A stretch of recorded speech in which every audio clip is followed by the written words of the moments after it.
That Tuesday morning, I was out in my driveway loading a duffel bag into the back of my truck. The cool air felt thick with something unspoken. Clifford, my father-in-law, had been lying in a hospital bed 140 miles away for 2 weeks after a nasty tumble down his staircase. Today was the day they were letting him go. But all of a sudden, my brother-in-law Stuart had an urgent, immovable business meeting. Welcome to Honor Revenge Stories, where real betrayal meets real accountability. If this is your first time here, I'm glad you found your way. Hit that subscribe button so the next story reaches you without you having to go looking for it. Before we get into it, drop a comment and tell me what the weather looks like where you are today. Sometimes the coldest days make the warmest company, and that feels right for a story like this one. Now, a quick note: some details in this story have been shaped for storytelling, and any resemblance to specific people or events is coincidental. What matters most is the truth at the heart of it. My sister-in-law, Elaine, had miraculously qualified for a last-minute charity tennis fundraiser, and my wife of 40 years, Nadine, was upstairs in our darkened bedroom nursing a severe migraine that somehow only seemed to flare up when her father needed a ride rather than a check. I slammed the tailgate shut. You don't spend 4 decades tracking financial fraud without picking up a thing or two about human nature. The pattern with Nadine's family was as reliable as clockwork. When Clifford was writing checks for down payments, luxury cars, or bailing Stuart out of another failed business venture, they were the most devoted children imaginable. But 140 miles of open highway to collect a bruised 94-year-old man who happened to be temporarily without access to his checkbook. Suddenly, not one of them could manage it. I climbed into my truck and turned the key.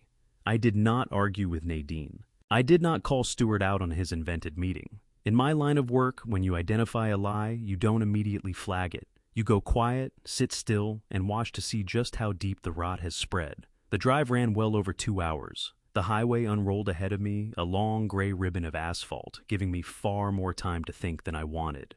When I finally pushed through the sliding glass doors of the Regional Medical Center Discharge Wing, Chattanooga, Tennessee, the sharp smell of bleach and institutional food hit me square in the face. I wound through the corridors until I found Clifford parked in a wheelchair near the nurse's station. He looked terribly frail. His skin was pale and paper-thin, a deep purple bruise spreading across the side of his face from the fall. His hands lay still in his lap. But the moment I walked up, he lifted his eyes to mine, and that gaze was razor-sharp. There was not a trace of age fog in it. A young nurse with a tired smile passed me a clipboard loaded with discharge paperwork. "You must be Leonard," she said, offering me a pen. "We're so relieved you made it. We were beginning to worry." I raised an eyebrow as I signed. "Did nobody else call to check on his discharge time?" The nurse exhaled, sorting her folders. "Well, his son called about an hour ago, but he never asked how Clifford was feeling or what medications he had been prescribed. His only questions were about whether Clifford had signed any legal discharge releases or transferred any medical power of attorney to the hospital staff. He seemed almost exclusively focused on what paperwork was being signed that day." The pen went still in my hand. Every instinct I'd built over a career in forensic accounting snapped to attention. Why would Stuart be probing a discharge nurse about power of attorney? Why would he care about legal releases on a routine hospital exit, rather than whether his father could walk? I thanked the nurse, gripped the handles of the wheelchair, and steered Clifford toward the exit without another word. The hairs on the back of my neck were up. Something was badly wrong. We made it to my truck in the sprawling lot. I eased Clifford out of the wheelchair. He moved stiffly, leaning hard on my arm, and settled him into the passenger seat. I fastened the belt across his chest, closed his door, and rounded the hood to the driver's side. The heavy doors thudded shut, wrapping us in a pocket of quiet that swallowed the noise of the parking lot whole. I slid the key in. "Ready to head home, Clifford?" I asked, keeping my voice soft. He didn't answer right away. He turned his head slowly toward me. The trembling, frail old man performance I'd watched him put on in the lobby dissolved in an instant. His posture pulled upright. He reached across and closed his hand around my wrist. His grip was surprisingly strong, fingers pressing into my skin. "Don't take me home," he rasped. The roughness in his voice was real, but underneath it sat an undeniable, almost frightening clarity. "Drive straight to the lawyer's office. Victor Langford. Don't tell Nadine, don't tell anyone. Just drive." I didn't ask questions. I dropped the truck into drive, eased out of the lot, and merged onto the interstate heading back toward the city. The silence inside the cab was dense, heavy, with everything not being said. I kept my eyes forward and waited. Pushing him would have been the wrong move. 10 miles down the road, Clifford finally spoke, his gaze fixed blankly on the dashboard. "My fall," he said quietly, the rasp entirely gone, now replaced by something cold and hollow. "It was not an accident, Leonard." My hands tightened on the wheel. I kept my tone even. "What do you mean it wasn't an accident? The doctor said you slipped on the top stair." Clifford let out a dry, bitter laugh that came out more like a cough. "That is what Stewart told the paramedics.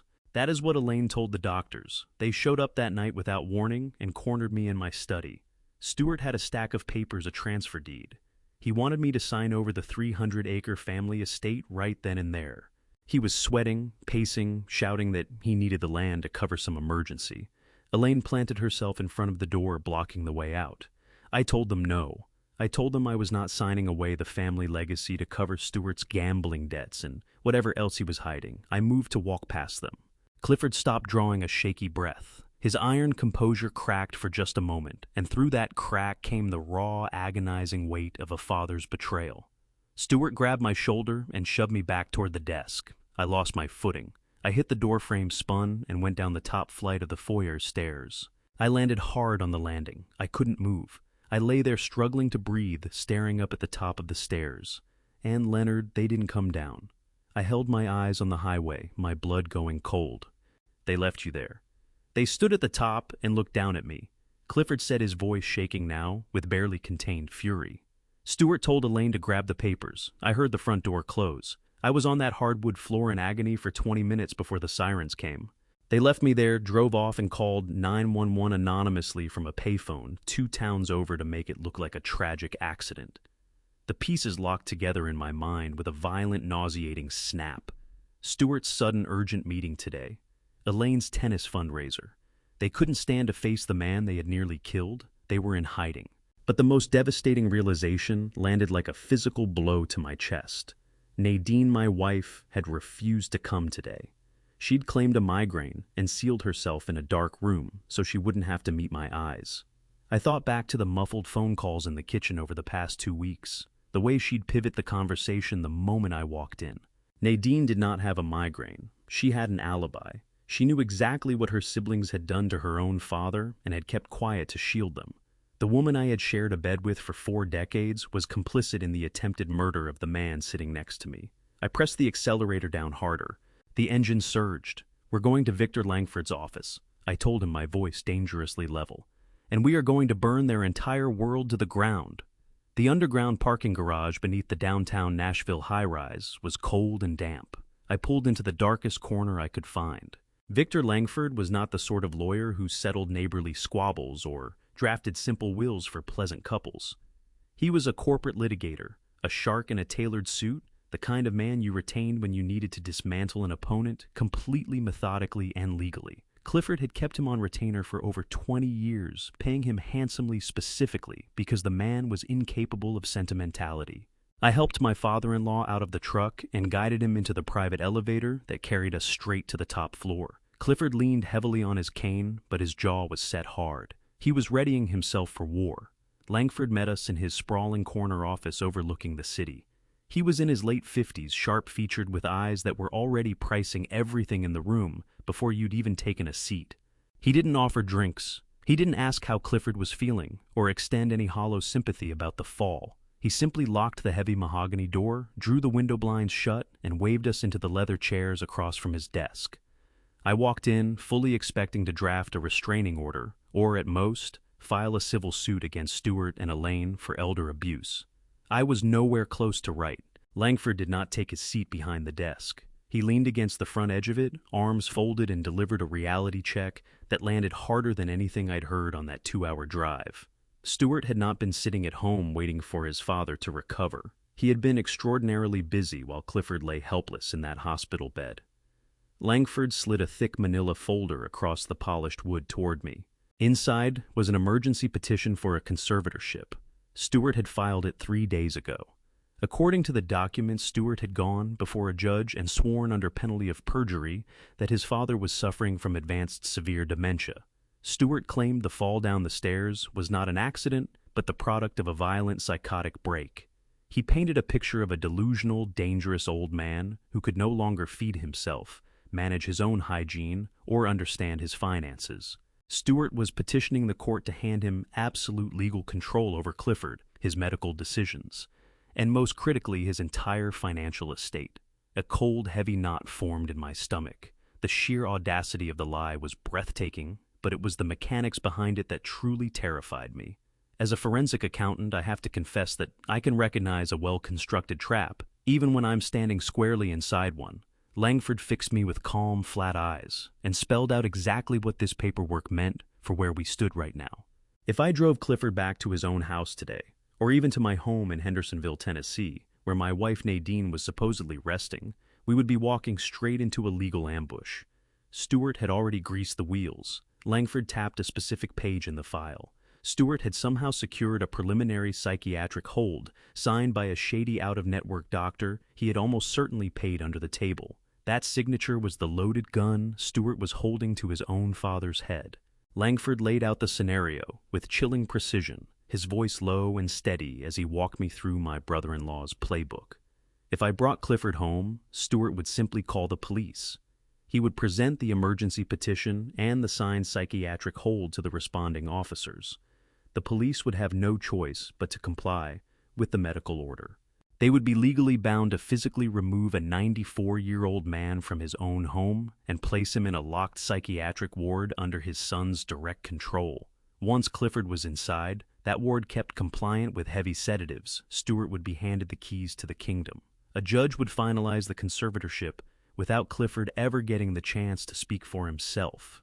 Stewart could then liquidate the 300-acre family estate, drain every account, and erase his father's legacy completely. It would all be entirely legal, sanctioned by the state, wrapped in the guise of a devoted son caring for a failing parent. I sat frozen in the leather chair, working through the timeline. My mind tracked backward, connecting every dot. Every move they had made over the past 2 weeks was carefully calculated. Elaine blocking the study door, Stewart shoving him, then leaving him on that hardwood floor so the paramedics would find a confused, injured old man who could not explain what had happened. They were constructing a medical history to back up the dementia claim. And then, the final, most devastating piece clicked into place. Nadine had stayed home today with a manufactured migraine. She had stayed home because she knew Stewart was waiting for me to deliver Clifford straight to our front door. They had been using me as the courier for their own father's kidnapping. Nadine had essentially left the back door wide open for the wolves. The silence in that lawyer's office was suffocating. Clifford looked at me, his bruised face pale but set with resolve. We were cornered, and the law was currently aligned with the people intent on destroying him. Victor Langford pushed off from the edge of the mahogany desk and crossed his arms over his chest. He looked at me, his sharp eyes narrowing as he weighed the gravity of the trap Stewart had built. He did not look rattled. Lawyers like Langford never rattle. Instead, he asked the single question that instantly cut through the emotional fog clouding my thinking. "Why the rush?" Langford asked, his voice low and even. "Leonard, I have watched greedy children wait out their parents for decades. They hover, they maneuver, but they rarely risk federal perjury charges and false imprisonment unless something is forcing their hand. What is driving Stewart to pull the trigger right now?" That one question shifted everything in the room. The shock and the betrayal I had been drowning in for the past hour drained away, replaced by the cold, methodical instinct I had built over 40 years as a forensic accountant. In my line of work, you are trained to set aside the tears, ignore the excuses, and follow the money. People lie, but balance sheets always tell the truth. When someone commits a sudden, reckless act of fraud, it never comes out of nowhere. There is always an anomaly, a deviation from the baseline, a point where desperation finally overruns common sense. I closed my eyes and let my mind sift back through the last few months of family interactions. I peeled away the forced smiles at Sunday dinners and the idle chatter about golf and weekend plans. I was looking for the anomaly, and then I found it.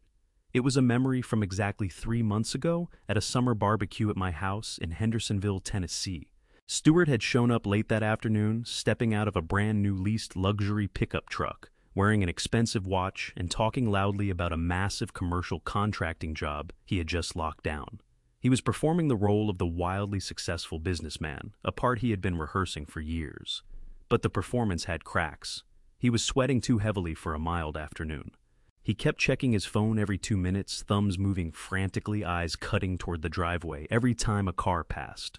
Just before dessert, Stuart pulled me aside into my garage in Hendersonville, Tennessee, away from Nadine and the rest of the family. He pulled the door shut behind him, sealing off the laughter drifting in from the patio. The sharp scent of his cologne couldn't mask the sour smell of raw panic coming off him in waves. He paced between my workbenches, then finally turned to me with a strained, hollow smile. He asked for a bridge loan. He called it a minor cash flow hiccup, a temporary delay in receivables from his contracting work. He needed $50,000 in cash immediately and promised to repay it with interest before the month was out.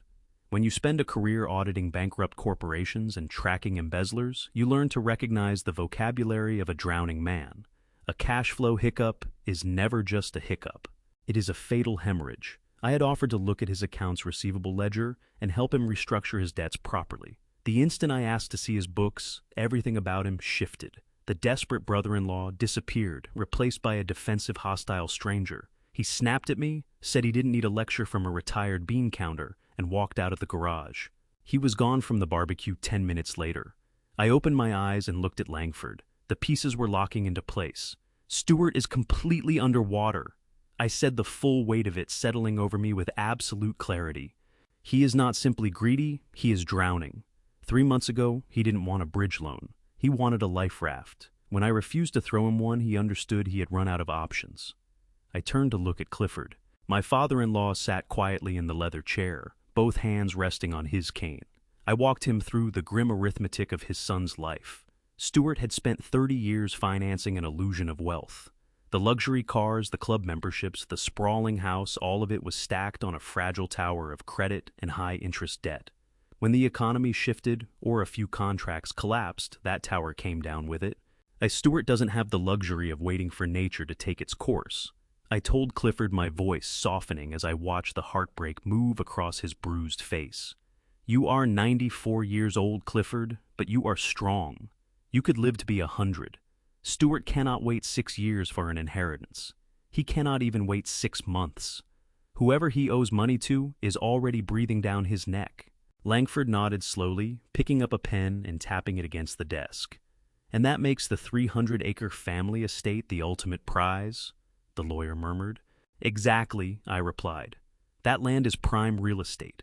Developers have been circling it for the better part of a decade. If Stuart successfully locks in this conservatorship, he is not going to manage that property. He is going to sell it off the very same day the judge signs the order. He would sell all 300 acres to the highest bidder for millions of dollars in cash, clear his staggering debts, and bury whatever remained. By the time anyone pieced together what he had done, the family legacy would be buried under concrete, and Clifford would be locked inside a psychiatric ward with no legal standing to fight back. The silence in that office was suffocating. The motive was no longer a question. It was a terrifying mathematical certainty. Stuart was not waiting on an inheritance to buy a boat or take a vacation. He was trying to steal a fortune to save his own skin. And he was prepared to sacrifice his own father's freedom, dignity, and life to do it. We were not dealing with an arrogant son trying to muscle his way into a family business. We were dealing with a cornered animal. And a cornered animal with nothing left to lose is the most dangerous thing on earth. I felt my pulse settle. The shock had burned completely away. If Stuart wanted to play a game of numbers and legal traps, he had picked the wrong family member to cross. I had spent my entire career taking apart men exactly like him. We walked out of Victor Langford's office with a clear objective. There was no question of driving Clifford anywhere near his own home, and my house in Hendersonville, Tennessee, was entirely out of the picture. Stuart had the legal paperwork ready to turn a simple driveway drop-off into a police standoff. I needed to make Clifford vanish from the grid entirely until we could dismantle the conservatorship trap. I drove us to the far side of the city. I chose an upscale extended-stay corporate hotel, Cool Springs area, Brentwood, Tennessee, tucked into a quiet corporate park. It was the sort of place traveling executives used for extended projects, no nosy neighbors, no shared lobbies, just private entrances and total discretion. It was not cheap, but money was the last thing on my mind. We needed somewhere that functioned as a fortress. I left Clifford resting in the locked truck while I handled the leasing office. As an accountant, I knew precisely how Stuart would try to track us. He would pull my credit card activity, watch my bank transactions, and chase my digital trail. So I paid for a full week in cash, crisp, untraceable bills. When the front desk clerk asked for a name on the reservation, I didn't miss a beat. I registered under the name Edwin Calloway, a ghost name, a quiet nod to an old college professor. Stewart could comb every hotel registry in the state, and he would never find Clifford. I brought the truck around to the private entrance and helped Clifford inside. The suite was spacious, spotless, and completely secure. It had a full kitchen, a generous living area, and heavy blackout curtains. I guided him into the deep armchair by the window. For the first time since we had left the Regional Medical Center, Discharge Wing, Chattanooga, Tennessee, the rigid tension in his shoulders began to loosen. He leaned his head back and let his eyes close. The bruising across his face stood out sharply under the soft room, lighting a vivid reminder of exactly why we were hiding. I stocked the kitchen with the few groceries I had grabbed along the way, making sure he had enough water and easy meals on hand. Then I settled on the edge of the sofa, across from him. "You are safe here, Clifford," I said quietly. "Nobody knows this place exists. Victor Langford is working on the medical defense, and I am going to handle the financial side. Just rest." Clifford opened his eyes and held my gaze. There was a deep, wordless gratitude in it. But underneath that gratitude sat a heavy, aching sorrow. He was a father, hiding from his own flesh and blood. "Thank you, Leonard," he whispered. "But what are you going to do now?" That question sent a chill straight through me. Clifford was safe, tucked behind a heavy door with a deadbolt. But my portion of this nightmare was only just beginning. I could not stay in this hotel suite. If I disappeared, Stewart would immediately know I was onto the scheme. He would escalate. I had to maintain the illusion of ignorance. I had to go back home. I had to walk through my front door in Hendersonville, Tennessee, hang my keys on the hook, and look my wife in the eye. The thought of facing Nadine turned my stomach. For 40 years I believed I knew the woman I had married. We had built a life together, shared quiet mornings and easy silences. But the woman waiting for me at home was a stranger. She was a conspirator. She had faked a migraine while her brother laid a trap to strip her own father of his freedom. I had to walk back into that house and perform normality. I had to sleep next to the enemy without letting a single trace of the fury burning inside me show. I stood up and laid a hand gently on Clifford's shoulder. "Keep the door locked," I told him. "Don't answer the room phone. I'll be back first thing tomorrow morning." I walked out of the suite and heard the solid click of the deadbolt sliding home behind me. I crossed the quiet parking lot to my truck. The sun was dropping low, throwing long, dark shadows across the pavement. I gripped the steering wheel, drew a slow breath, and started the engine. It was time to go home and play the fool. The drive back to my neighborhood was agony.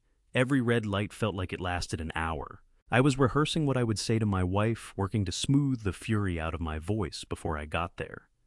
I was 2 miles from home when my phone started buzzing in the cup holder. The caller ID lit up the dark cab. It was Nadine. I let it ring 3 times.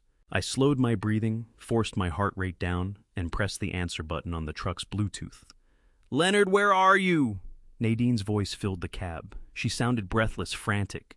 It was a convincing performance. "Where is my father?" she pressed. "The hospital called and said he was discharged hours ago and you haven't answered my texts." I kept my eyes on the road. My knuckles ached from the grip I had on the wheel. I could hear the manufactured panic in her voice, but just beneath it ran a subtle, sharp edge of impatience. She was not frightened for his well-being. She was worried that the package had not arrived at the ambush point. I decided right then to run a test. I needed undeniable proof before I walked away from a 40-year marriage. I needed to know whether Nadine was simply trusting her brother blindly, or whether she was actively feeding him information. "Calm down, Nadine," I said, letting exhaustion and mild confusion color my voice. "I didn't want to worry you while you had the migraine. Your dad had a dizzy spell on the highway. I didn't think it was safe to bring him all the way home yet." A fraction of a second of silence fell across the line. The trap was set. "Where did you take him?" Nadine pressed. Her tone had gone sharp. The worried daughter was slipping. "I took him to the Lakeside Urgent Care Clinic, Gallatin, Tennessee," I said smoothly.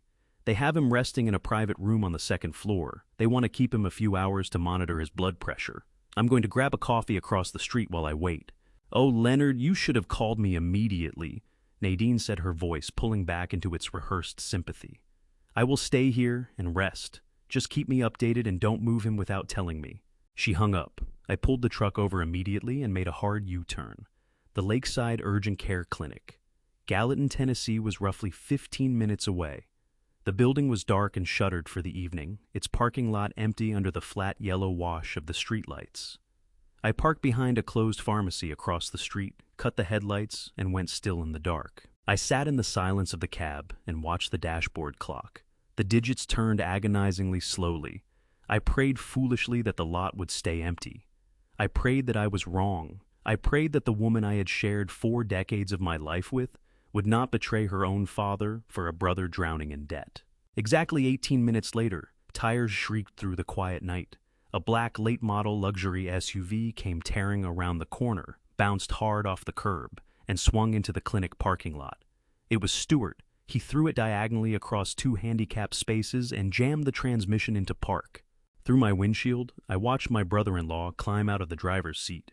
He had on the same suit he had likely worn to his fabricated business, meeting a thick manila folder clutched in his left hand.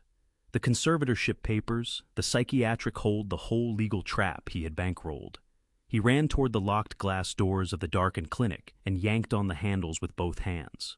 When they didn't give, he pounded his fist against the glass in pure, unfiltered rage. He began pacing beneath the yellow lights phone, already out furiously dialing. My own phone stayed silent. He wasn't calling me. He was calling Nadine to tell her the bird was not in the cage. I let my head fall back against the headrest and closed my eyes. The full, irreversible weight of what I had just witnessed settled over me. There was no more room for doubt, no more space for hope. Nadine had taken the lie directly from my lips and passed it straight to her brother in under a minute. She was not a passive bystander. She was a fully committed participant in the destruction of her own father. 40 years of marriage dissolved in the cold, dark cab of my truck. Every anniversary, every shared birthday, every quiet Sunday morning folded over the newspaper together. All of it was gone, erased by the sight of Stewart hammering his fists against a locked clinic door, holding the paperwork designed to cage a 94-year-old man for the rest of his life. I did not feel sadness anymore. The heartbreak had burned clean away, and what remained was cold, hardened resolve. The woman waiting for me at home was no longer my wife. She was an informant, and the people who try to outmaneuver a forensic accountant almost always end up losing everything they have. I dropped the truck into gear, eased quietly out of the shadows, and pointed myself toward home. It was time to play the fool one final time. The drive was over quickly, but the hardest performance of my life was just getting started. I pulled into the driveway and cut the engine. The house looked exactly as I had left it that morning, a quiet 2-story clapboard home with trimmed boxwoods and soft porch lights. It looked like a sanctuary. Walking through the front door felt like stepping into a crime scene.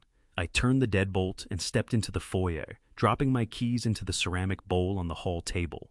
The clatter rang out in the stillness of the house. Nadine was on the living room sofa. She had on her fleece robe, a mug of chamomile resting on the coaster in front of her. The lights were dimmed low, reinforcing the story of her agonizing migraine. When she spotted me, she stood up quickly, pulling the robe tighter. Her face was a mask of wifely concern, brow furrowed, eyes wide and searching. She wanted to know where I had been and why it had taken so long. She asked about her father. It was a masterful performance. Had I not just watched her brother hammering on the glass doors of an empty clinic across town, I would have believed every word of it. I drew a heavy breath and let my shoulders sag. I channeled every ounce of the exhaustion I genuinely felt into my posture. I told her the drive was brutal and traffic had been terrible. I kept my voice flat and worn down. Then I delivered the lie we had prepared. I told her the hospital doctors had decided to hold Clifford overnight for observation, that his blood pressure had spiked during the discharge process, and they needed to run a few more tests before releasing him. I said he was resting comfortably and that we could not pick him up until tomorrow afternoon at the earliest. I watched her face carefully. The relief that moved across it was immediate and unmistakable. She let out a long, shaky exhale and pressed a hand to her chest. She said she was so relieved they were being cautious, and that it was better to be safe than sorry. Her migraine was finally easing up, she said, and asked if she should heat up some dinner. The ease with which she looked me in the eye and performed concern was frightening. She was relieved because the delay handed her brother another 24 hours to lock down the conservatorship. In her mind, they still held the advantage. I turned down the food, said I just needed sleep, and moved past her up the stairs. We were in bed an hour later. The darkness of our bedroom was suffocating. I lay flat on my back, staring at the ceiling, listening to the steady rhythm of her breathing beside me. For 40 years, that sound had been a comfort. Tonight, it made my skin crawl. I waited. In forensic accounting, patience is your sharpest tool. You don't rush the audit. You let the numbers settle, wait for the room to go quiet, and then you move. I watched the digital clock on the nightstand. Midnight came and went, then 1:00 in the morning. I did not shut my eyes for a single second.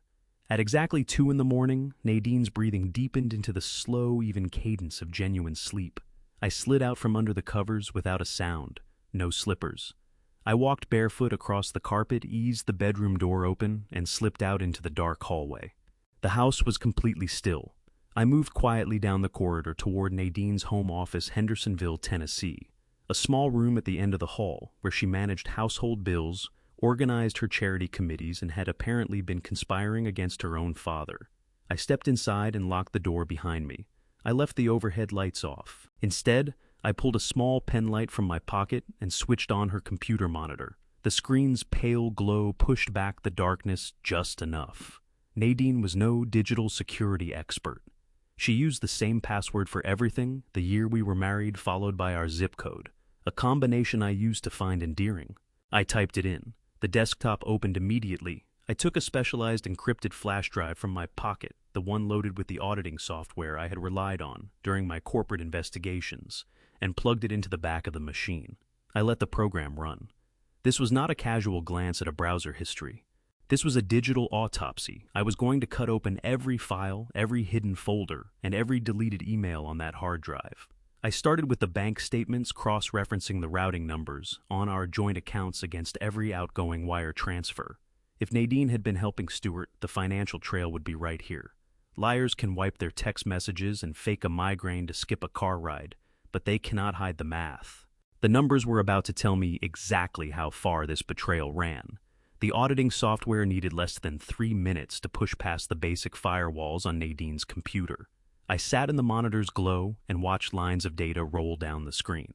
I started with the most accessible target, our joint financial portfolios. For years, I had managed the aggressive investments while Nadine handled the checking accounts and liquid savings. We had run on mutual trust. I was now cutting that trust open with a digital scalpel. I pulled up the transaction history on our primary retirement savings account, a high-yield fund we had been building since our late 30s. I ran a comparative analysis script to surface any transfers disguised as routine expenses. The software flagged an anomaly almost instantly. A red highlight lit up across a sequence of withdrawals that had begun exactly 6 months ago. $10,000 moved out in April, $15,000 in May, another $20,000 in June. The pattern was relentlessly aggressive. I watched the running total climb across the screen and felt a cold numbness spread through my chest.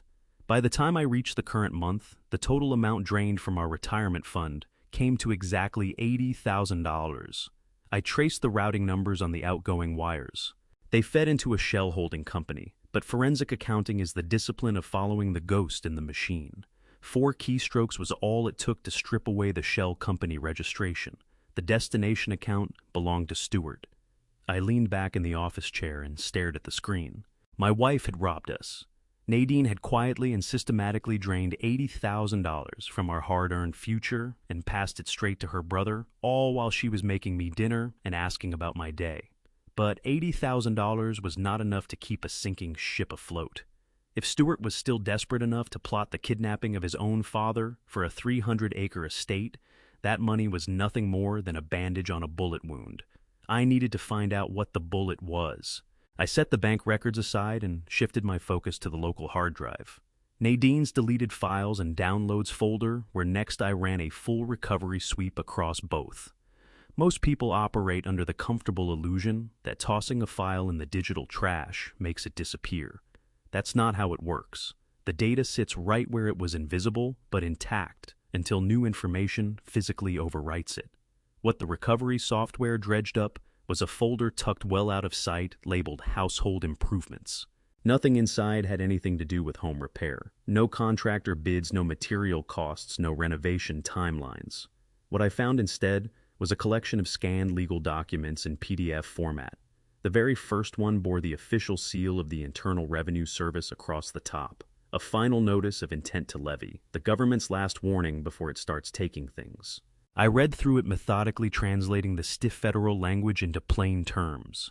The plain terms were catastrophic. Stewart wasn't navigating a rough patch or recovering from a string of poor decisions. For 7 years straight, he had been deliberately underreporting the revenue flowing through his contracting business. He'd buried assets, invented deductions, and treated federal tax law as something that applied to other people. This had moved well past a civil matter. The IRS was assembling a criminal case, a federal indictment for tax evasion. The next file was a letter from a criminal defense attorney sent to Stewart and copied to Nadine.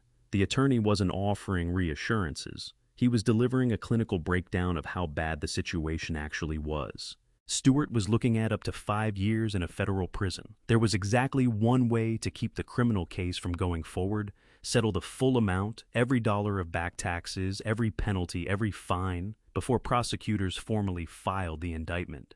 That total came to over $2 million was owed to the federal government. Sitting there in the dark, I watched the entire architecture of the scheme come into sharp relief. The $80,000 Nadine had quietly drained from our retirement accounts was a retainer. It kept the defense attorney working. That was all it was ever for. It was never about rescuing Stewart's business. That money was buying time, nothing more. And time was nearly gone. The IRS doesn't grant indefinite extensions. Stewart needed $2 million in cash, and he needed it fast, or a federal prison cell was going to be his next address. There was only one place in this family where that kind of money existed: a 300-acre estate in the hands of a 94-year-old man who had so far refused every attempt to pry it loose. This was never about cashing out a land asset for personal gain.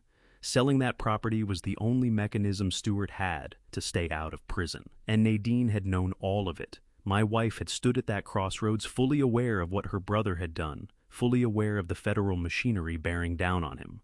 She'd also looked at her father, the man who had spent his entire life looking after her, and she had made her decision deliberately. She concluded that her father's autonomy and my financial security were costs worth paying to keep her brother out of a cell. I pulled the flash drive from the computer port, closed my hand around it, and slid it into my pocket. The monitor went dark. The office fell into total blackness around me. The quiet in that house had a completely different texture now. This wasn't the peaceful stillness I'd always associated with that space. It felt sealed, contained. I remained in the dark and let what I'd just uncovered settle into my bones.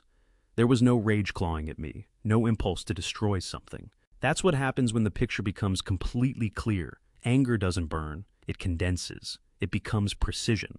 Stewart was a man with his back against the wall, facing the combined force of the federal government, and he'd conscripted his sister into his defense. Now he was circling his father's estate to finish the job. But somewhere in his calculations, he'd gotten one thing badly wrong. He'd looked at the retired accountant asleep down the hall and seen an obstacle he could simply outlast. I got up, crossed the office, and eased the door open. Moving without a sound, I made my way back to the master bedroom and slid under the covers beside the woman who had decided my retirement was an acceptable sacrifice. I lay still with my eyes shut, waiting for morning to come. Stewart's next move was coming, that much was certain, and I intended to be waiting for him when it did. Morning arrived without giving me any real rest. I hadn't closed my eyes once. I settled onto a stool at the kitchen island, both hands around a mug of black coffee, the refrigerator humming steadily in the background. Somewhere above me, my wife of 40 years was pulling herself out of bed, almost certainly going through her next story in front of the mirror. I had a precise sense of what this day was going to bring. Desperate people once cornered, don't retreat quietly, they come at you. Cornered is exactly what Stewart was. At 8:15 that morning, the brass knocker on my front door came down 3 times in quick, deliberate succession. That sound had nothing in common with a neighbor stopping by or a package being dropped off. That was the knock of someone with legal authority behind them. I finished a slow sip of coffee, placed the mug on the counter, and moved toward the door at my own pace. No urgency. 40 years of tracking down financial fraud had taught me one ironclad rule: you do not let whoever is on the other side of the door see any crack in your composure. I worked the deadbolt and swung it open. A young sheriff's deputy stood on my porch. One hand hung loose near his utility belt, but I registered him in about a half second because he wasn't who mattered. Positioned directly behind him were Stuart and Elaine. Stuart was a wreck. The composed, prosperous contractor who'd held court at summer cookouts, that version of the man, was gone entirely. What stood on my porch was someone pale, hollow-eyed, radiating the kind of nervous energy that vibrates right through a person's clothes. His suit, tailored expensive, once was badly rumpled. He'd almost certainly slept in it if he'd slept at all after spending the night tearing through the lakeside urgent care clinic, Gallatin, Tennessee, looking for his father. Elaine was positioned at his shoulder, gripping her designer bag against her body like armor. She was there to provide the appearance of family solidarity, to lend Stuart's desperate gambit the look of legitimate concern rather than what it actually was. The deputy greeted me with a professional nod. "Good morning, sir. Are you Leonard?" I kept my hands in plain view, relaxed at my sides, and gave a single nod. "I am," I told him steadily. "What can I do for you?" Officer Stewart didn't wait. He shouldered his way forward before the deputy had a chance to continue, a thick sheaf of legal documents wadded in his fist. The pages bent and creased from how hard he'd been holding them. He jabbed them at my chest. "Where is he?" Stuart's voice carried the full length of the street. "What have you done with my father, Leonard? You didn't leave him at the hospital we already checked. He's not at that clinic either. You took him." The word he chose, kidnapped, landed in the morning air with deliberate weight. It was a word designed to activate the deputy, to make inaction feel like negligence. I didn't move. My voice stayed level. I looked at Stuart the same way I used to look at falsified ledgers, with complete clinical detachment. The deputy stepped forward and put himself between us, one hand raised. "Sir, I need you to step back," he told Stuart. "This is my conversation to have." He turned back to me, composed but serious. "The Leonard, a missing persons report has been filed emergency basis, along with a conservatorship petition bearing a judge's signature. The claim is that his 94-year-old father was released from the hospital into your care yesterday and hasn't been located since. There's also an allegation that the father has severe dementia and needs to be placed under immediate psychiatric evaluation." Every word of that landed like something cold. Severe dementia. Immediate psychiatric evaluation. Stuart was genuinely prepared to do this. He was ready to have his own father committed to buy himself room to maneuver before a federal indictment landed on his doorstep. I looked past the deputy directly at Elaine. She didn't look back. Her eyes went straight to the ground. Both of them were neck deep in this, and they both knew it. Behind me, I heard the staircase creak. Nadine stepped into the front hallway, pulling her fleece robe snug around herself. Her eyes moved from the deputy to her brother to me, and her expression assembled itself into the look of a woman walking into a situation she couldn't begin to understand. "Leonard, what's happening?" Her voice had just the right tremor. "Stuart, why are there police at our door?" Stuart met his sister's eyes with the look of someone at the edge.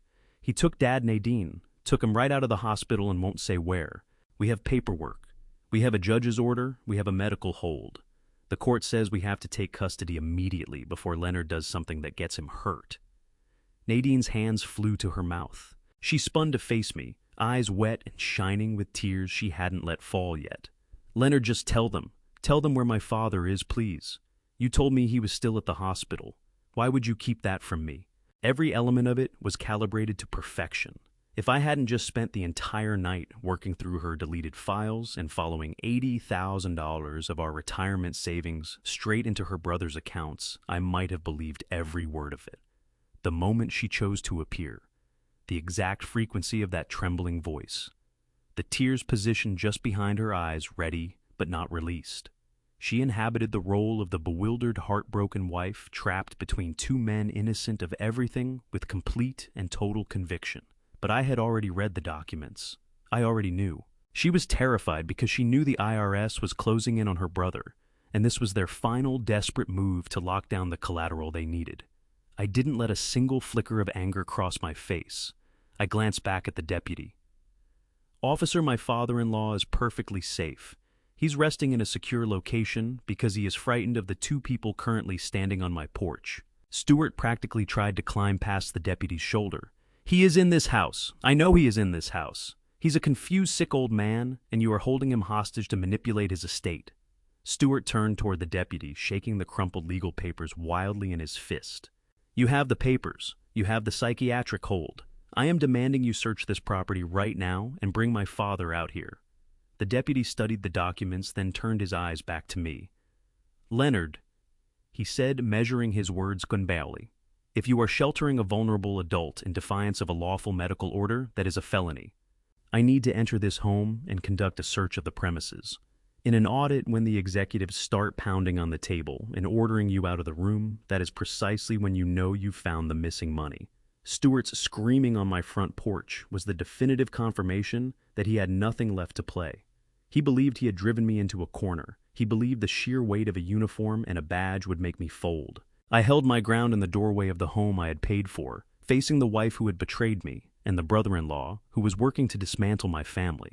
I didn't argue. I didn't panic. I simply stepped back and pulled the heavy wooden door all the way open. "Come inside, officer," I said, keeping every trace of emotion out of my voice. "You won't need to check the upstairs bedrooms because my father-in-law is not in this house. But there is something you absolutely need to see before you go any further." Stewart shouldered past the deputy, his face flushed with a nauseating kind of triumph. He marched into my living room as though the property were already his, with Elaine trailing just behind him like a frightened shadow.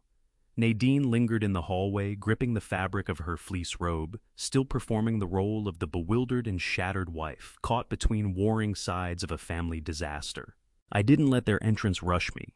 I crossed to the coffee table and picked up my digital tablet. I had synced it to Victor Langford's secure cloud server early that morning, specifically for this moment. I unlocked the screen and placed the tablet directly in the deputy's hands, cutting my brother-in-law out of the exchange entirely. "Officer," I said quietly, "the paperwork that man just handed you is built on absolute perjury. The man claiming his father suffers from severe dementia is lying to law enforcement to cover up a massive financial crime. Please watch this video. It was recorded yesterday afternoon in the office of a corporate litigator, entirely of my father-in-law's own free will." The deputy looked skeptical, but he pressed the play button on the screen. I had set the volume all the way up, so the audio would carry cleanly through the still living room. On the screen, Clifford sat in a high-backed leather chair inside the lawyer's office. He looked directly into the camera. The deep purple bruising along the side of his face was plainly visible beneath the office lighting, but his eyes were sharp and fully present. He stated his full legal name, his date of birth, and the precise date and time of the recording. Then, without his voice wavering for even a moment, he declared for the legal record that he was of entirely sound mind and body. "I am currently in hiding." Clifford's voice moved through my living room like a current. "I am hiding because my son Stuart and my daughter Elaine physically assaulted me in my own home, attempting to force me to sign over my estate. They left me injured on the floor and walked away. I have retained legal counsel, and I am formally requesting an emergency restraining order against my son Stuart." The color drained out of Stuart's face in an instant. The smug, victorious expression collapsed in a fraction of a second, swallowed by raw panic. He lunged toward the deputy, grabbing blindly for the tablet and shouting that the video was fabricated, a manipulation, that I had coerced a sick old man into reading from a script. The deputy stepped back, his hand dropping firmly onto his utility belt. He fixed Stuart with a hard, commanding look that stopped him cold. "Sir, back away, right now," the deputy ordered. His tone left absolutely no room for debate. The deputy returned the tablet to me. He looked down at the crumpled conservatorship papers, still clutched in Stuart's hand, with unmistakable professional contempt. "You told my dispatch you had a missing vulnerable adult in the middle of a severe psychological break." The deputy said, his voice gone flat and cold. "That video shows a perfectly lucid man retaining legal counsel for domestic abuse. This is a civil matter. And frankly, you are dangerously close to a felony charge for filing a false police report. I strongly advise you to leave this property before I decide to make an arrest." The deputy didn't wait for my brother-in-law to respond. He turned, walked out my front door, and let it slam shut behind him. The moment the heavy wooden door clicked closed, the thin veneer of family civility evaporated completely. Stuart lost whatever remained of his composure. He screamed at me, the veins standing out along his neck. He hurled the worthless court papers onto the floor and kicked the coffee table hard enough to crack the solid oak.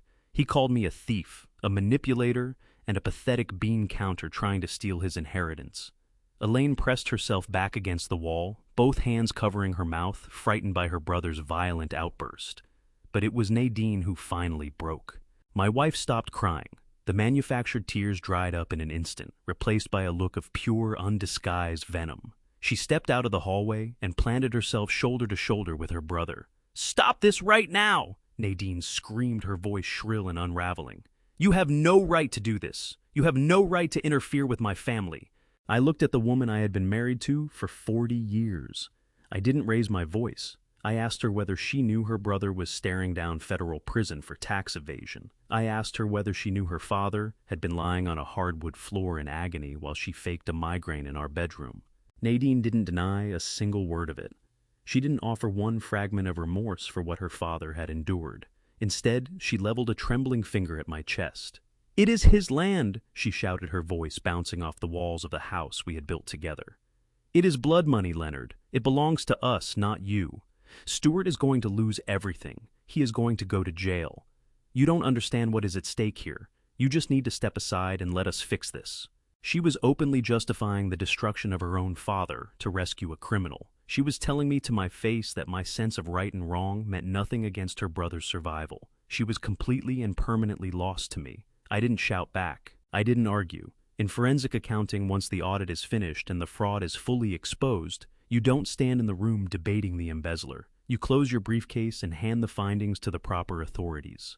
I turned my back on my wife and her brother. I walked up the stairs to the master bedroom. I pulled a heavy leather suitcase down from the top shelf of the closet and began loading my clothes into it. I didn't bother folding anything. I packed only what I'd need to get through the next few weeks. I grabbed my passport, my personal financial ledgers, and the encrypted flash drive holding the digital autopsy of Nadine's crimes. I zipped the suitcase closed and walked back downstairs.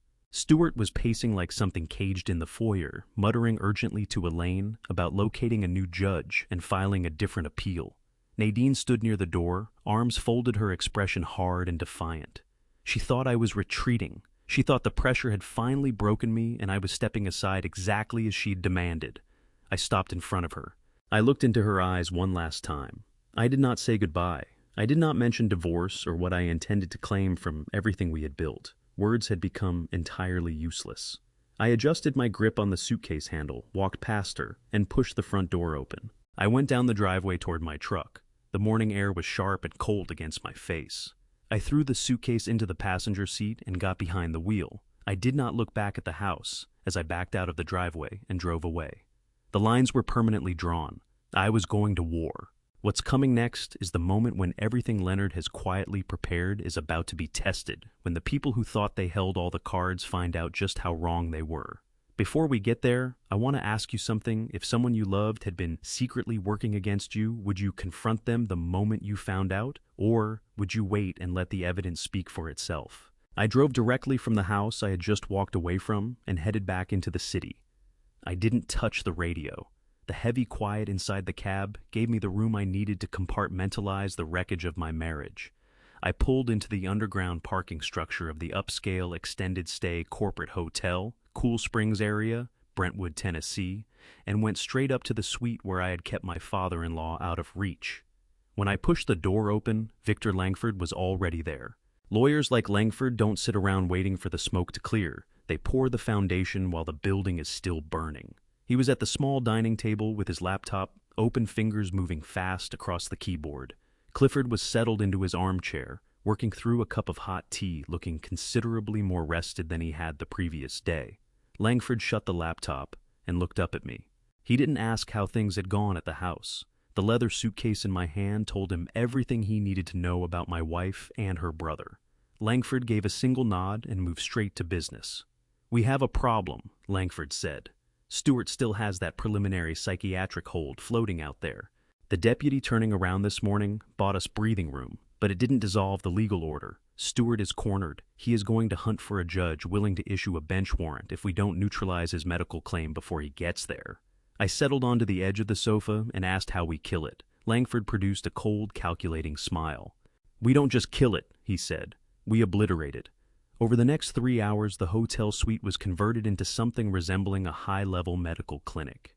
Langford hadn't only been sending emails, he had been calling in favors. If Stuart wanted to play dirty by enlisting some shady out-of-network clinic doctor, Langford was going to crush him with irrefutable, unimpeachable credentials. 3 doctors arrived at the suite one after another. These were not run-of-the-mill general practitioners. They were board-certified geriatric psychiatrists. One was the head of neurology at the state university. Another was a leading authority on cognitive decline who testified regularly as an expert witness in federal court. Langford had retained all 3 of them independently to ensure there could be no credible allegations of bias or collusion. They evaluated Clifford one at a time behind the closed bedroom door. I sat in the living room with Langford listening to the muffled sounds filtering through the wall. They weren't simply asking Clifford what day it was or who the president was. They put him through demanding exhaustive cognitive stress tests, short-term memory, long-term recall, spatial awareness, executive functioning. I wore a groove in the living room floor, carrying a quiet thread of anxiety. Clifford was 94 years old. He had just come through a brutal physical assault and a frightening hospital stay. The stress of it alone would be enough to make anyone stumble. If he faltered, if he showed even the faintest flicker of confusion, Stewart could drag this thing through the courts for years.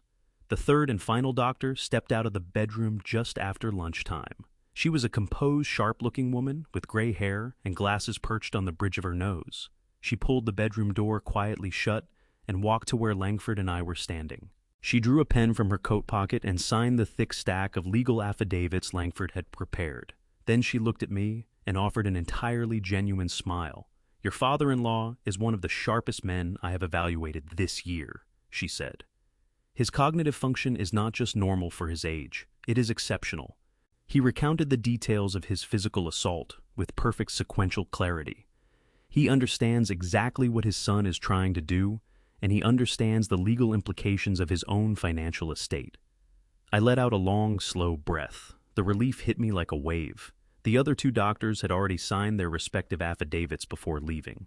Langford gathered the paperwork, his expression carrying the unmistakable gleam of complete satisfaction.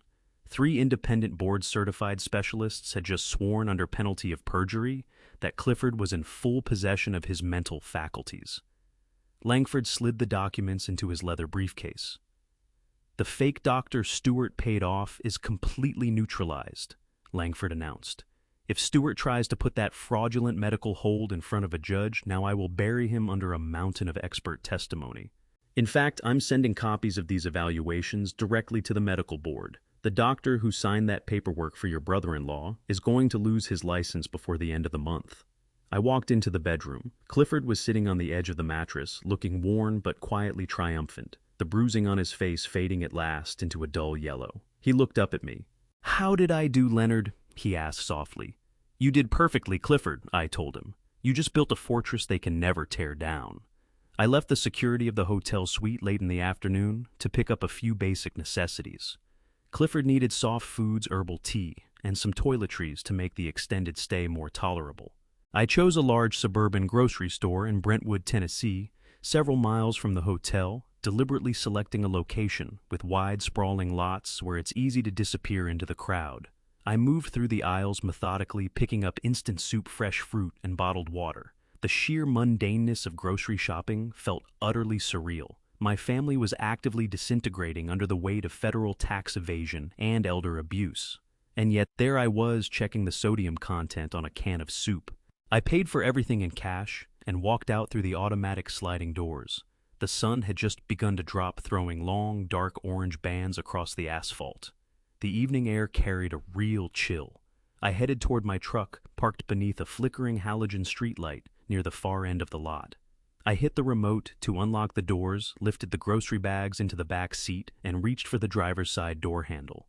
Before my fingers made contact with the metal, the thundering growl of a heavy diesel engine ripped through the quiet of the lot. A massive lifted black pickup truck came tearing around the corner of the building at an alarming speed. It cut diagonally across a row of empty spaces and locked up the brakes, stopping with inches to spare behind my rear bumper. The angle it took completely pinned my vehicle against the concrete median. I was boxed in.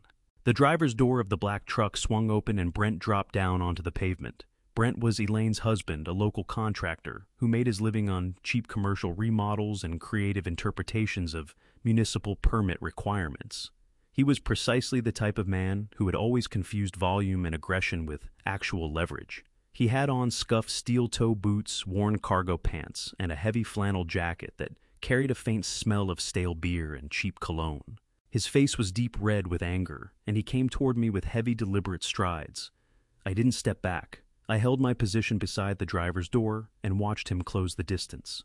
Over my career, I have sat across from dozens of men, exactly like Brent, men who sense the financial walls moving in and decide that physical intimidation is the only card they have left. Brent stopped less than 2 feet away from me. He crowded into my space, puffing his chest wide to make himself as imposing as possible. He leveled a thick, calloused finger at my face. "Where is the old man?" Brent demanded, his voice a harsh, guttural bark that bounced off the empty lot around us. "You think you're so smart stashing him somewhere? Elaine is an absolute wreck. Stuart is pacing a hole in the floor. You are going to tell me exactly where you put him right now." I looked back at him with a completely blank face. I didn't speak. I didn't cross my arms. I let the silence sit in the cold air between us. My silence made him angrier. Brent took another step forward, closing what little space remained until I could feel the heat radiating off him. He drove his heavy palm flat against my truck window, throwing his body weight toward me in a raw display of physical dominance. "You don't understand what is happening here," Brent growled, his voice dropping to a low, menacing rasp. "Stuart isn't playing games anymore. The banks are calling my house now, Leonard. Stuart used my business as collateral on one of his bridge loans. And if that 300-acre estate doesn't sell by the end of the month, the bank is going to take my company, my trucks, and my house." I kept every trace of reaction off my face, but inside my mind was already moving fast. Brent had just handed me a critical piece of the picture. Stuart hadn't only pulled Nadine into his financial ruin, he had dragged Elaine and Brent down with him. The whole family was anchored to Stuart and his sinking ship. That was what explained Elaine standing silently on my porch that morning. She wasn't just there for her brother. She was fighting to keep her own home out of foreclosure. Brent moved his face to within inches of mine. His breath was hot and stale. "You need to stop playing the hero, Leonard," he sneered. "You're putting yourself between desperate people and their survival. When people lose everything, they don't care about the rules anymore. Accidents happen to people who get in the way. Walk away, go back to your quiet little retirement, and hand the old man over before somebody gets seriously hurt." It was a textbook, undeniable threat of physical violence. Exactly the kind of intimidation tactic a desperate thug reaches for when the money dries up. Brent waited for me to flinch. He waited for me to stumble over my words, apologize, or beg him to back off. He wanted to see fear in my eyes so he could report back to Stuart that the accountant had finally cracked under the pressure. Instead, I let my gaze drift just slightly past Brent's shoulder. I looked through the windshield into the cab of my truck. Mounted directly behind the rearview mirror was my high-definition motion-activated dash camera. It was hardwired to the truck's battery, built to switch on the moment anyone came near the vehicle. I could make out the tiny, steady red light blinking in the darkness of the cab. The camera carried a wide-angle lens and a highly sensitive internal microphone. It was aimed directly at Brent. It was recording his aggressive posture, his hand hammered against my window, and every single threatening word that had just left his mouth. I looked back at him. I didn't smile, but a deep, quiet satisfaction settled into my chest. "Are you finished, Brent?" I asked. My voice was completely even, carrying not a trace of intimidation. Brent blinked, visibly thrown by my total absence of fear. He sneered, pulled his hand off the glass, and stepped back. "You've been warned, Leonard. Don't make us come looking for you again." He turned around, stomped back to his massive black truck, and hauled himself into the cab. He threw it into reverse, backed out hard, and tore away, leaving a trail of dark exhaust hanging in the night air. I watched his taillights vanish down the suburban street. I calmly opened my door and settled behind the wheel. I reached up to the dash camera, hit the sync button, and watched the status bar on my phone as the high-definition file uploaded securely to my encrypted cloud server. I had driven out to the store for instant soup and ginger ale. I was leaving with felony criminal intimidation captured in the crystal-clear audio and video. I put the truck in gear and pulled out of the large suburban grocery store parking lot. Brentwood, Tennessee. Brentwood, Tennessee. Victor Langford was going to absolutely love this. I drove back to the hotel with the footage safely locked in the cloud. The adrenaline from that encounter was bleeding off into a sharp, cold focus. I walked into the luxury suite and found Victor Langford still at work at the dining table. Clifford was resting on the sofa. I didn't say a word. I set my tablet on the table in front of the lawyer and played him the video of Brent threatening me. Langford watched the heavy contractor slam his hand against my truck window and deliver a blatant threat of physical violence. A slow, deeply satisfied smile moved across the lawyer's face. We finally had the criminal intimidation we needed to establish that Stewart was running a syndicate of desperation. But Langford knew that desperate men don't stop simply because they're on camera. Stewart was backed into a corner by the federal government. The emergency court hearing for the conservatorship was looming only a few days away. Langford leaned back in his chair and laid out the harsh reality of the legal system. Even with the medical evaluations and the dash cam footage, walking into a courtroom is always a massive risk. Judges can be wildly unpredictable. A sympathetic one might look at a 94-year-old man and grant a temporary guardianship just to exercise caution. We couldn't afford any caution. We needed to wipe out every risk of a judge handing Clifford over to his son. We needed Stewart to voluntarily withdraw his own petition before we ever set foot inside a courtroom. Langford closed his laptop and looked at me and Clifford. He said the only way a starving predator drops his weapon is if you put a piece of meat in front of him. We needed to give Stewart exactly what he wanted, or at least a flawless illusion of it. We had to construct a piece of bait so irresistible, so perfectly calibrated to his greed that he would swallow the hook without a second thought. We were going to make Stewart believe he had won the war. We gathered around the heavy wooden table and began drafting a document. It was not a real legally binding contract. It was a sophisticated piece of psychological warfare dressed up as a formal settlement agreement. Langford loaded it with the dense, archaic legal language required to make it look entirely authentic. It was structured as a draft of an updated will combined with an immediate transfer deed. The fabricated document told a very specific, carefully engineered story. It was written to read like the desperate surrender of a frightened, exhausted old man. The terms stated plainly that Clifford was prepared to immediately transfer the full 300-acre family estate directly into his son's name. In return, Stewart simply had to drop the emergency conservatorship, cancel the medical psychiatric hold, and agree to a permanent no-contact order. I read through the printed draft. It was brilliant. It made my father-in-law look like a man who had entirely given up the fight.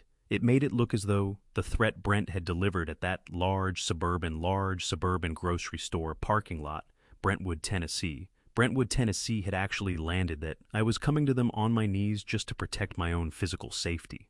Stewart would look at this heavy bond paper and see total unconditional victory. He would think he had finally broken us under the weight of his intimidation. Clifford read the document and nodded slowly. He understood the strategy completely. But Langford reminded us of the most critical step in the plan. We couldn't simply hand this document to Stewart or his attorneys outright. If a shark like Langford willingly delivered a complete surrender, Stewart would immediately suspect a trap. The document had to be leaked. It had to feel like a secret, illicit victory. It had to arrive through what looked like a weak link in our armor. I told Langford I would be that weak link. I needed to deliver this bait directly to my wife. Nadine believed I was just an accountant who had grown too tired to keep fighting family drama. If I handed her the document under the guise of an exhausted, defeated husband trying to salvage his own quiet retirement, she would believe every word of the performance. I left the hotel and drove to the coffee shop, Hendersonville, Tennessee. Hendersonville, Tennessee.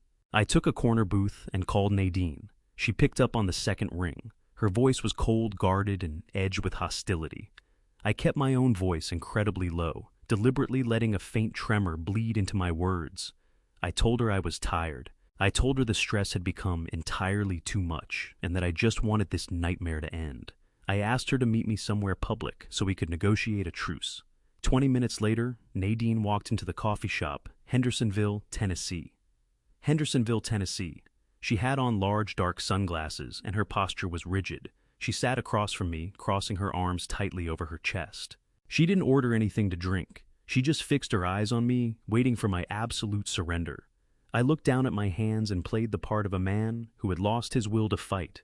I told her that her brother had sent Brent to threaten me at the large suburban grocery store parking lot, Brentwood, Tennessee, Brentwood, Tennessee.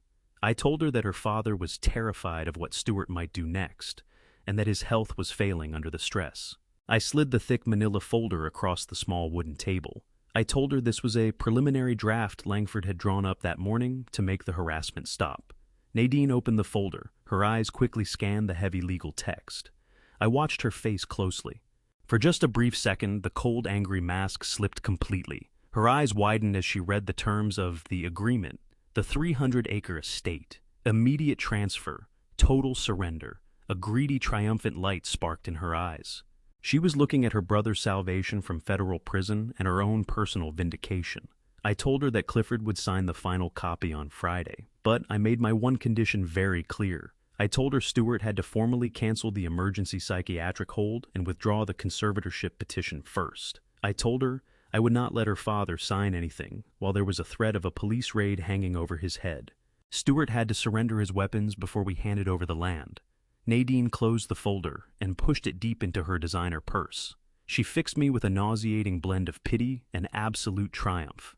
She actually reached across the table and patted my hand. She told me I was doing the right thing. She said it was better for everyone this way, and that she'd make sure Stewart called off his lawyers so we could settle this without a fight. She got up and walked out of the coffee shop, Hendersonville, Tennessee.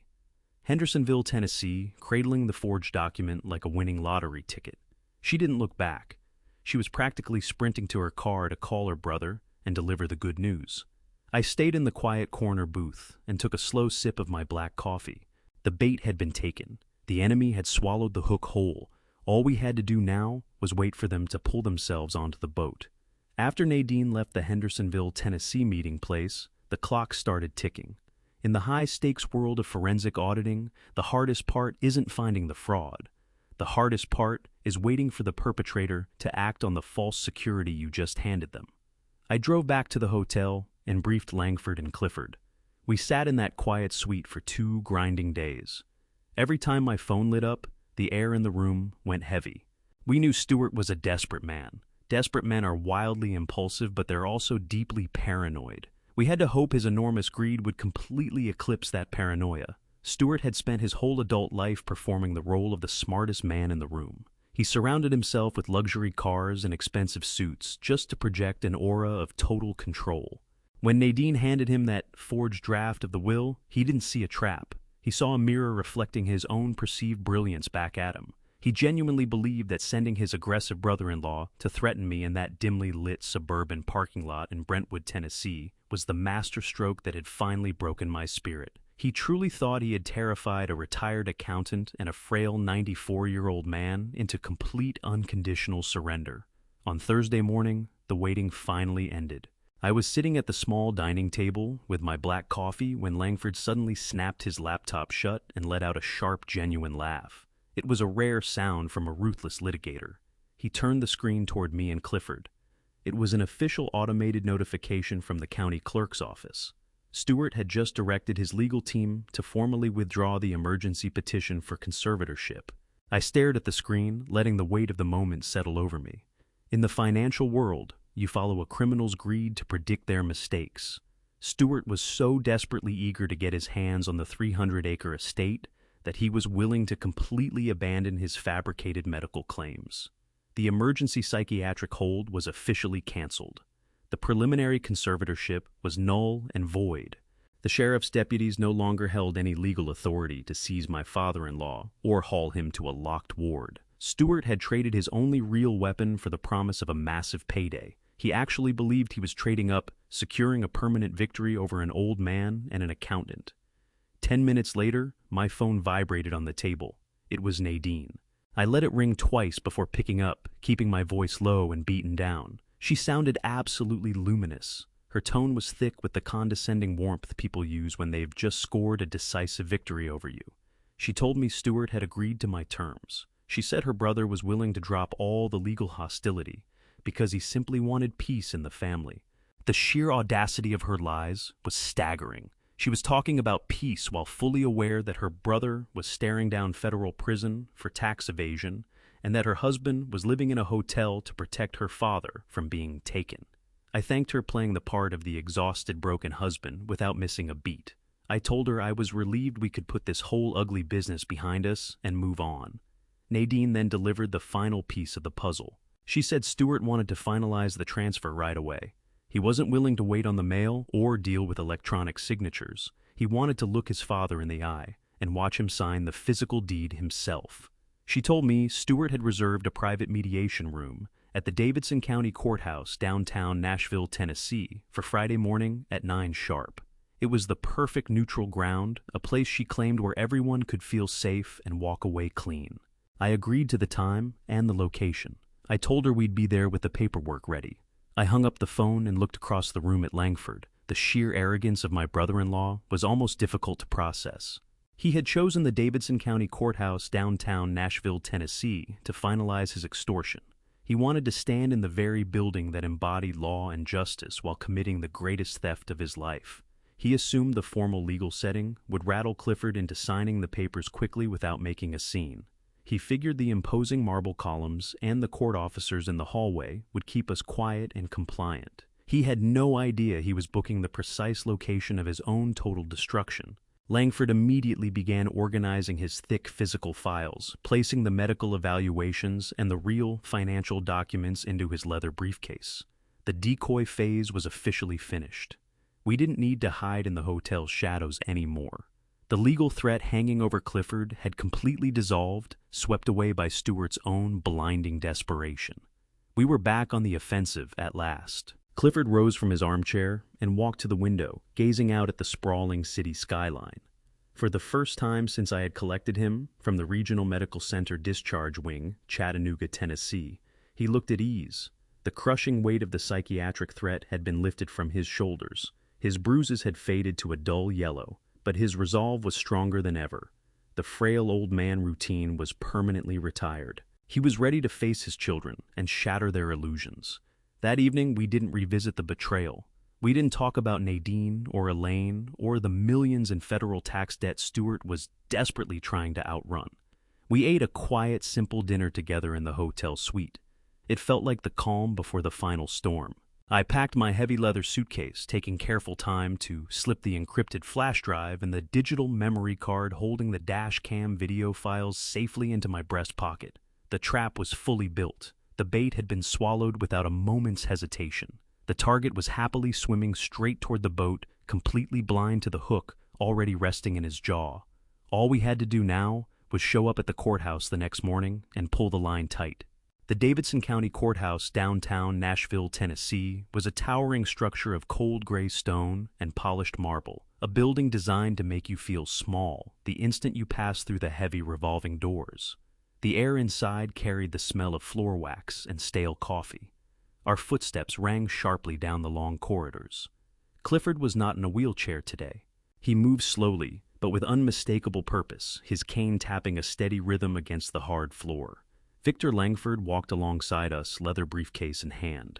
He looked perfectly at home in the rigid, unforgiving atmosphere of the legal system. We rode the elevator to the 4th floor and made our way down the hall to the private mediation suites. Stewart had reserved the largest room available. He wanted a grand stage for his ultimate victory. I pushed open the heavy oak door and we stepped inside.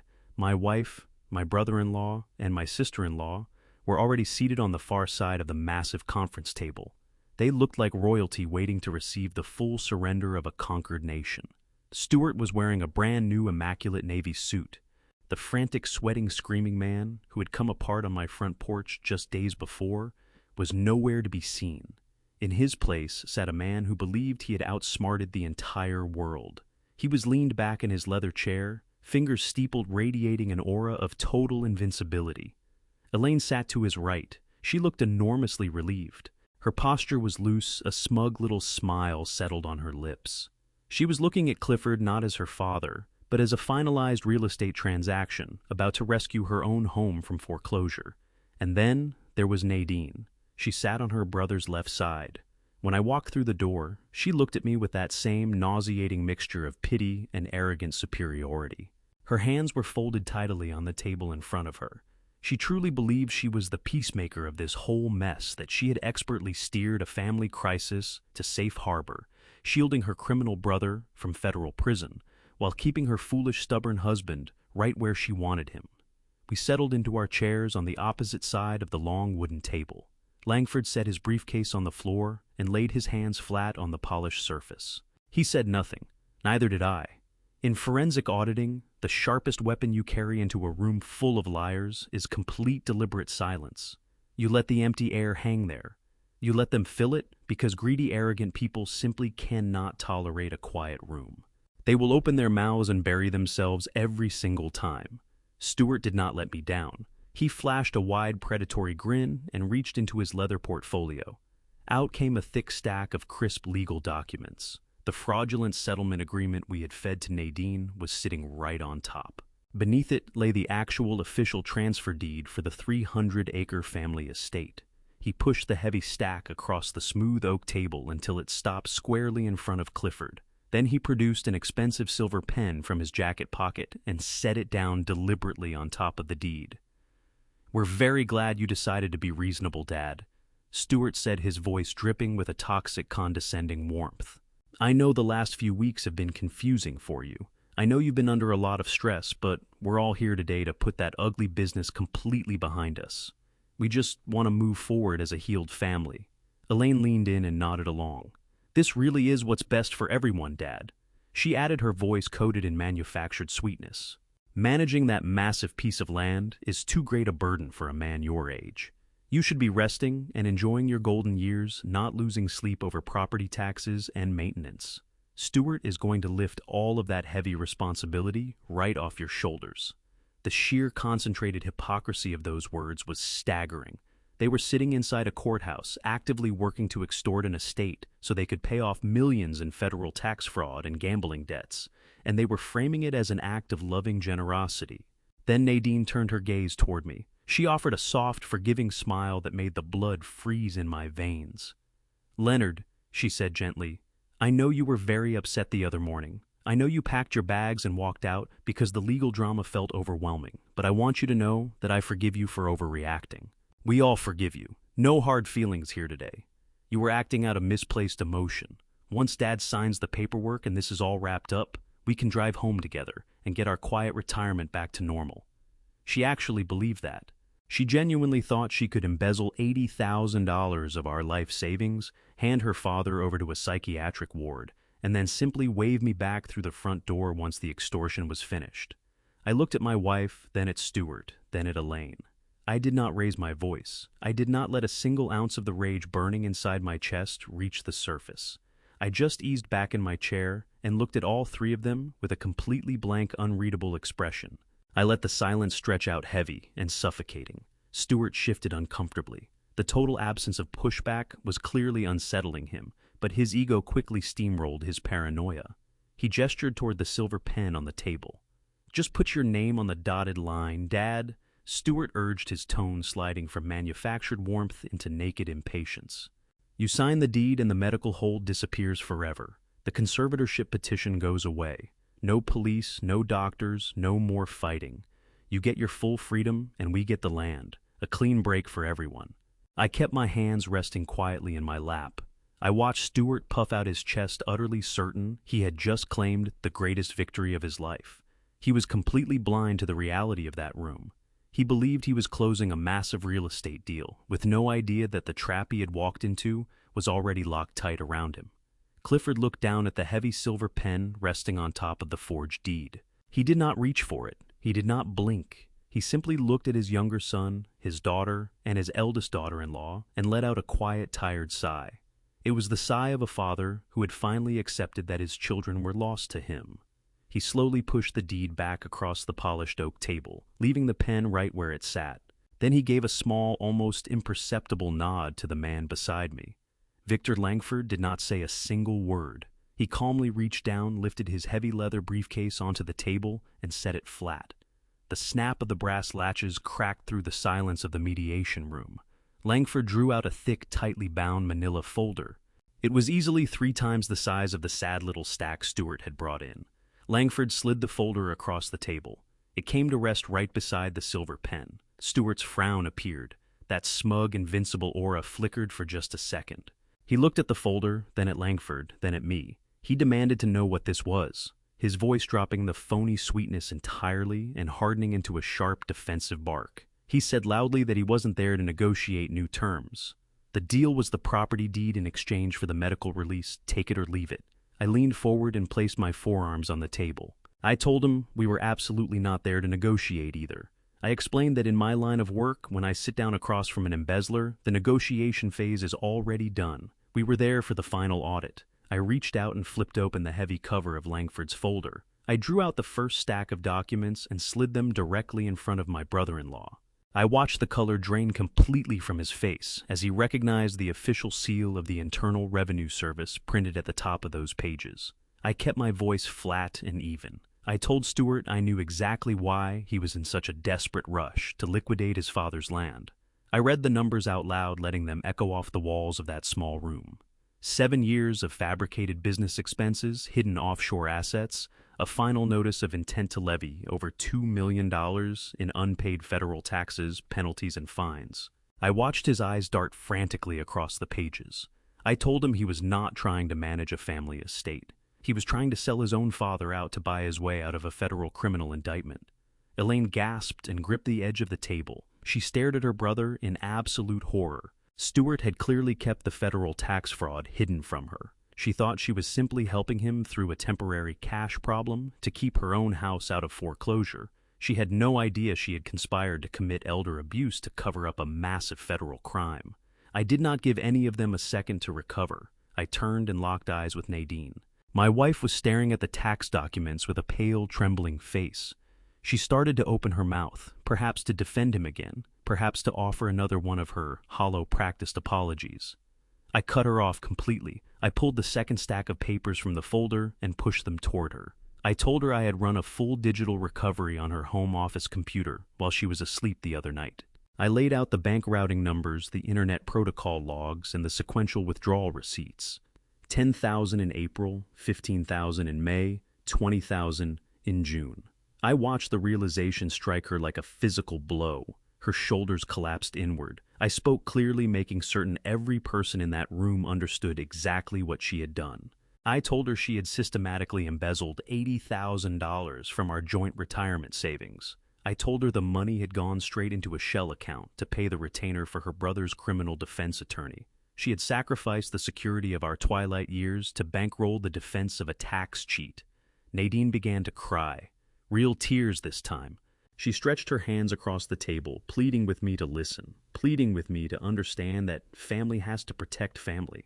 I pulled my hands back out of her reach. I told her she had forfeited the right to use the word family the moment she let her father lie on a hardwood floor in agony while she played at having a migraine. Stewart finally broke out of his shock. He drove his fist down onto the table, trying to claw back control of a room that had slipped completely beyond his grasp. He shouted that none of these documents meant anything. He screamed that I had illegally accessed his sister's computer, and that whatever financial difficulties he had with the government were entirely separate from his father's declining mental health. He jabbed a trembling finger toward Clifford, declaring that the medical hold was still in force, and that he would have his fathers dragged to a locked psychiatric ward that very day if we refused to sign the deed immediately. I looked at Stewart and almost pitied his absolute delusion. I reached into my jacket's breast pocket and drew out my mobile phone. I set it down in the dead center of the oak table. I told him his memory must be failing him because he had formally withdrawn the psychiatric hold and canceled the conservatorship petition the previous morning. I reminded him that he had traded away his only weapon in exchange for the fake settlement draft sitting right there in front of him. He had been completely disarmed by his own greed. Then I turned my attention back to Elaine. I told her that her husband, Brent, had paid me a visit in that large suburban grocery store parking lot, Brentwood, Tennessee, just the other night. I tapped the phone screen. I had isolated the audio from my truck's dash camera and brought the volume all the way up. Brent's heavy, aggressive voice filled the quiet mediation room, bouncing off the walls. His threats rang out loud and clear. You are getting between desperate people and their survival. Accidents happen to people who get in the way. Elaine covered her face with both hands and let out a broken sob. She knew precisely what that audio meant. This was not just a heated exchange. It was premeditated, documented criminal intimidation. Her husband had just handed me the final nail in their collective coffin. I pressed pause. The silence that followed was heavy and absolute. I looked at the 3 people sitting across from me. They were completely dismantled. The arrogant royalty from 10 minutes earlier had been reduced to 3 terrified criminals staring at the wreckage of their own lives. They had nothing left to say. No more threats to leverage, no more lies to shelter behind. I had laid the final audit on the table, and they were entirely bankrupt. The silence held thick and suffocating. Then, incredibly, Stewart began to laugh. Not a nervous laugh. It was the deep, resonant chuckle of a man who still believed he held the ultimate trump card. He leaned back in his leather chair and shook his head, eyeing the mountain of evidence I had just presented, as though it were nothing more than a minor bookkeeping error. He dabbed a fake tear of amusement from the corner of his eye and told me I was wasting my time. "You really think any of this matters?" Stewart asked, his voice thick with contemptuous amusement. "You think a few tax problems and a noisy contractor are going to stop me?" He reached out and tapped his index finger against the transfer deed sitting in the middle of the table. He declared that he was the rightful heir to this family. He said the 300-acre estate was his absolute birthright. He claimed that land was worth at least $10 million to the commercial developers he had been meeting with. Stewart glanced at his sister, and at Elaine's expression his confidence fully restored. He told Elaine to stop crying. He laid out his twisted, delusional logic for the entire room. He said the federal government did not care about tax debt or fraud investigations as long as they eventually got paid. He claimed that once his father signed the transfer deed today, he would liquidate the entire acreage before the end of the month. He said he would cut a massive check to the Internal Revenue Service, settle Brent's failing business loans, and still have millions left over to live comfortably. He fixed me with a sickening smirk and said that all my forensic accounting and secret recordings were completely useless because the sheer value of that land wiped out every debt on the ledger. He believed money was the ultimate eraser of his crimes. I did not say a word. I did not need to. I simply looked at Victor Langford. The corporate litigator had been sitting perfectly still for the last 20 minutes, letting me dismantle the family piece by piece. He had let Stewart talk, giving him enough rope to hang himself twice over. Now it was the lawyer's turn to close the vault. Langford smiled. It was not a warm expression. It was cold, surgical, and quietly terrifying. He reached across the polished oak table and picked up the transfer deed Stewart had brought in. He held the heavy bond paper up to the fluorescent light, turning it over casually. He told Stewart it was a very nicely drafted document. He complimented the legal formatting, the careful wording, the pristine notary seal at the bottom of the page. Then, without breaking eye contact with my brother-in-law Langford, slowly and deliberately tore the legal document completely in half. Stewart lurched forward in his seat, his face flushing red with sudden violent anger. He demanded to know what Langford was doing, shouting that destroying a legal document during mediation was a crime. Langford dropped the two torn pieces back onto the table. He told Stewart that the document was not a legal transfer. It was a completely worthless piece of paper. He explained that, under real estate law, in order to transfer a piece of property, the person signing the deed must actually own the property in question. Langford leaned forward, elbows on the table. His voice was low, sharp, and absolutely lethal. He looked directly into Stewart's eyes and delivered the fatal blow. He told him that Clifford had not owned the 300-acre estate for 5 years. He explained that half a decade ago, Clifford had come to his law office with deep, serious concerns about the financial stability of his children. Clifford had wanted to ensure the family legacy could never be liquidated to cover gambling debts, failed business ventures, or massive federal tax liens. Langford walked the room through the devastating legal reality that was now suffocating my brother-in-law. He stated that 5 years ago, Clifford had legally transferred the entire estate along with all of his liquid financial assets into an irrevocable blind trust. Langford made certain to emphasize the word irrevocable. The transfer was absolute and permanent. It could not be undone. It could not be challenged by aggrieved relatives. And most critically, it could not be seized by federal creditors or bankruptcy courts. I watched the full horror of it wash over Stewart's face. The smug, invincible arrogance shattered into a million irreparable pieces. The color drained from his cheeks, leaving him an ashen, sickly gray. He sank back into his chair, the breath knocked completely out of him. Langford pressed on with his merciless legal autopsy. He told Stewart that the emergency conservatorship petition he had filed the previous week had been entirely pointless from the very start. Even if Stewart had successfully had his own father committed to a locked psychiatric ward, he would have found absolutely nothing to seize. Clifford held 0 assets in his personal name. The bank accounts Stewart had been salivating over were empty shells. The property he had tried to extort to save himself from federal prison did not belong to the frail old man seated at that table. Nadine stared at Langford, her eyes wide with total panic. Her hands were shaking in her lap. She stammered, asking the lawyer who actually controlled the trust. If her father did not own the land, she needed to know who held the legal authority to sell it.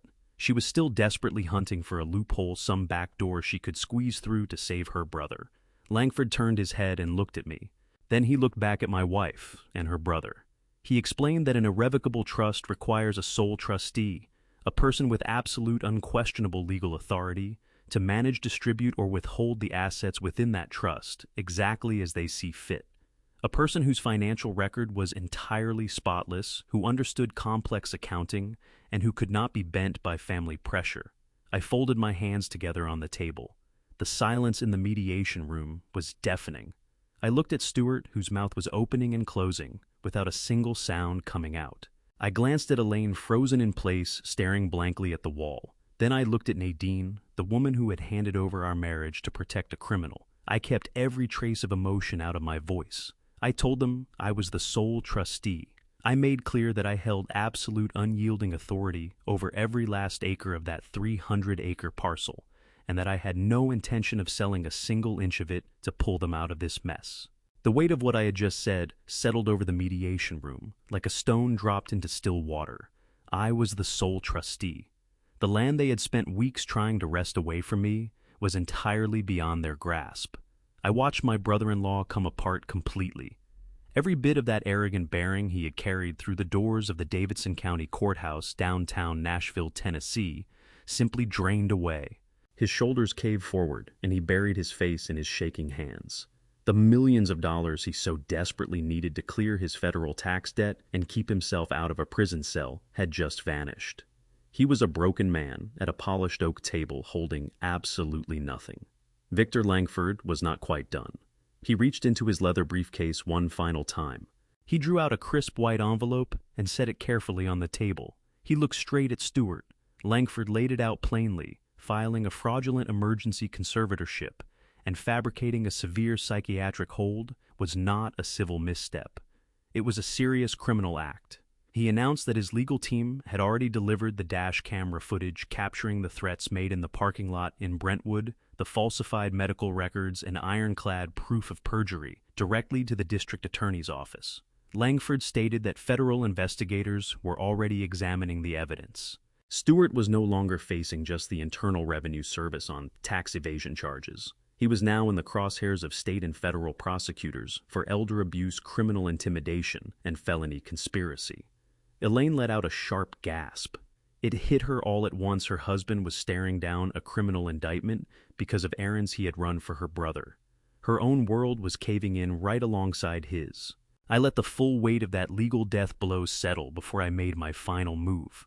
I turned my attention entirely to Nadine. My wife sat watching me with wide, terrified eyes. She understood now completely that her grand scheme had failed. The $80,000 she had stolen from our retirement account was gone. Her brother's freedom was gone. The quiet, comfortable life she had assumed she could simply walk back into was gone with it. I reached into the breast pocket of my jacket and pulled out a thick, folded document. I slid it across the table until it came to rest directly in front of her trembling hands. I didn't raise my voice. My tone stayed flat and precise. I told her those were formal divorce papers. After 40 years of marriage, I was dissolving our union completely. I explained that attached to the divorce filing was a comprehensive civil lawsuit. I was pursuing every last cent of the $80,000 she had embezzled from our joint retirement accounts. I told her that my forensic auditing software had cataloged every digital trace she left behind, and she had no legal defense to stand on. She had sacrificed our marriage to shield the criminal, and she would walk out of this with nothing except the consequences of her own choices. Nadine broke into a raw, agonizing sob. She pressed her hand over her mouth, unable to absorb the full scope of her ruin. There was no comfort waiting for her anywhere in that room. The moment the reality fully landed, the fragile alliance between the siblings tore apart violently. Elaine shoved back her chair and rose to her feet. Her face was flushed with unfiltered rage. She jabbed a trembling finger at Stewart and began screaming.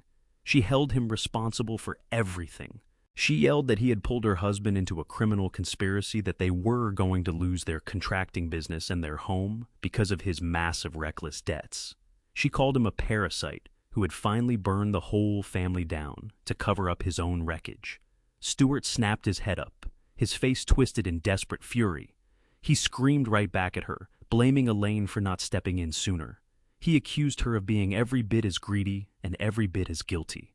He threw it in her face that she was the one who physically blocked their father inside the study during the assault so he couldn't get out. He shouted that if he was going to prison, he intended to make sure the prosecutors knew exactly what part she had played in that attack. The mediation room erupted into chaos. Brother and sister screamed over each other, frantically deflecting blame, each trying to drag the other down to save themselves. Whatever loyalty they had pretended to share was completely gone.